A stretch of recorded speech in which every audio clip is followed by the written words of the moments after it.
People are French.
You didn't read it?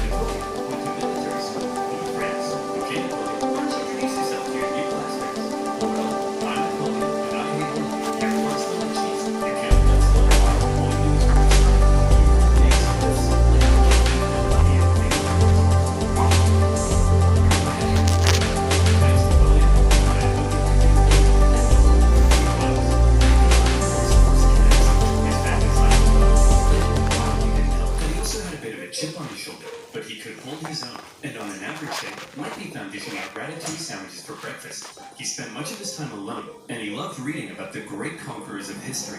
He learned about Julius Caesar, and he wondered if one day he too might have a pizza franchise named after him. He excelled at math and geography, and when he graduated at the age of 16, he was made second lieutenant in an artillery regiment. Now, second lieutenant might sound pretty sweet to a screw-up like you, but Napoleon had a little something called ambition. Stomach, and he wasn't content being just some junior officer. He wanted to rise the ranks. Unfortunately for him, that would be a little difficult. Well, Napoleon, I've reviewed your application. It's clear you're very skilled and would be a perfect fit for the promotion. And Cindy, here's just about the biggest idiot I've ever seen. Part of the form where you list your experience, you seem to have perfect. You're looking but you're not quite yet, so you get the job. French society was just too closed off. Positions were handed out based on nobility, not talent, and the young Napoleon probably felt stuck. Wouldn't it be nice if, say, a revolution came along and changed all of that? Well, what are the chances? The French Revolution is here. Bastille toppling, head chopping, king popping. The revolution promised to do away with the old social hierarchy and make everyone a little more equal. Napoleon may not have cared much. France was the first country to communism, right, Lawrence? What? France was the first fighting to country defend the revolution. He put that a British formed a counter-revolution in Toulon and got promoted. He had a royalist uprising in Paris and got promoted. And as his military prowess became more recognized, he was even given his very own army. It was astonishing progress for such a young man of humble origins, and Napoleon's wildest dreams were coming true. But Napoleon also believed he could increase his social status if he married an older rich lady. And so around this time, Napoleon went on the prowl.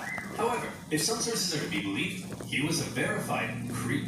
He reportedly had terrible luck with women, and most wanted nothing to do with him. Fortunately, he eventually met Josephine, an aging single mother who was deeply in debt and needed stability, so she agreed to marry him despite finding him intensely disgusting. Napoleon, you dirty dog, you've done it. Unbeknownst to Napoleon, however, Josephine had a bit of a promiscuous reputation. Hey Napoleon, I hear you're marrying Josephine. Boy, she sure is a great kisser. That's right. Hey, wait, what do you mean she's a great kisser? Hey, you hear Napoleon's marrying Josephine? Wow, she sure is a great kisser. Now hang on. Hey everyone, Napoleon's marrying Josephine. Oh yeah, Sick. Is there anyone here who hasn't kissed my wife? Yeah, you. As Napoleon fell madly in love with his new wife, she fell madly in love with a man named Hippolyte. That's Charles? Is that King Charles? Because while France was having its revolution, tensions in Europe were rising. Hey Austria, you'll never guess what we just better not quit. France, I got 2 words for you. Revolution. We totally just socked it to Oh a monarchy. my god. What? Dude, the rest of us our monarchies. You just totally threatened the balance of power in Europe. Now we have to worry about our stinky peasants rising up against us. I mean, holy hell, you're queen. Yeah. Okay, friends, this is pretty awkward. And the rest of Europe is probably itching to give you a win. But you're not ready for a war yet. So you gotta be cool, man. It's absolutely crucial that you say something to defuse the situation right now. Preposterous! I declare war. Sacre bleu! So France ended up at war with basically the rest of Europe, and the War of the First Coalition began. At first, France struggled, but then they started to do surprisingly well, and in many conquered territories, they began to establish sister republics, exporting their revolutionary ideas across Europe. In 1796, they planned a three-pronged attack to take Vienna and knock Austria out of the war, with two magnificent armies in the north to kick ass, and Napoleon in the south as a bit of a diversion. For the first time, Napoleon would lead a military campaign. This was his chance to prove himself, to be somebody. And what a general he proved to be.